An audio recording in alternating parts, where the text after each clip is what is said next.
Welcome to special interview. నేను రమ్మ మండవ. ఈరోజు మన ఇంటర్వ్యూలో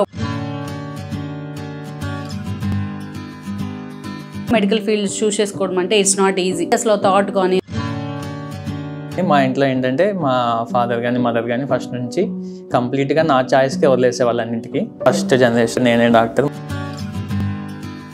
డర్మటాలజీ ఎందుకు చూస్ చేసుకున్నానంటే మీరు రిస్క్ని ఇష్టపడతారు ఎప్పుడైనా? Then what about your practice? Ongole లాంటి ఊర్లో మనకు స్పేస్ దొరకాలన్నా ఎక్కువ చర్చ జరుగుతుండే స్కిన్ అంటతోనే సోరియాసిస్. జీవితాంతం సోరియాసిస్ రాదు అనేది అబద్ధం. గవర్నమెంట్స్ చూస్తే నెంబర్ ఆఫ్ క్రోర్స్, అంత మనీ ఎటు వెళ్తుంది? ఒక స్ట్రీమ్ లైన్ అనేది లేదండి.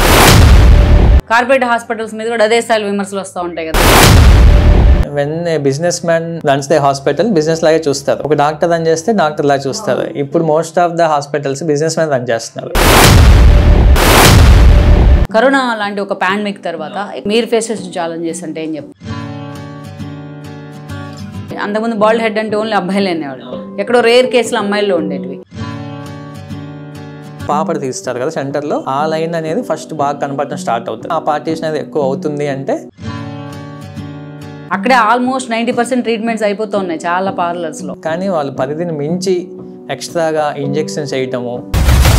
It's impossible to assess a skin within 10 days and give treatment for any skin disease. ఈ ఆయుర్వేదిక్ కానీ హోమియో కానీ,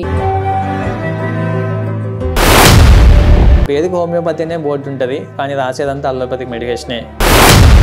మిమ్మల్ని ఇన్స్పైర్ చేసిన వ్యక్తులు ఎవరు ఉన్నారా? ఈ మా వైఫ్ తను కూడా డాక్టరే అండి. తను నా లైఫ్లో చాలా బిగ్ రోల్ ప్లే చేస్తుంటారు అనమాట. యాజ్ ఎ ప్రొఫెషనల్ కొలీగ్గా, ఒక ఫ్రెండ్గా తను నా లైఫ్లో చాలా ఇంపార్టెంట్. ఏ డిసీజ్కి అయినా కానీ ఆ జబ్బు ఎలా వచ్చింది ఏంటి, మనం దానికి ఏం చేయగలం, పేషెంట్కి ముందు అవేర్నెస్ మనం క్రియేట్ చేయగలగాలి. కౌన్సిలింగ్ అనేది చాలా ఇంపార్టెంట్ అండి. పేషెంట్స్తో హ్యూమన్ టచ్ ఉండాలి అనేది ఒక్క మాటలో చైతన్య ప్రతాపనేని.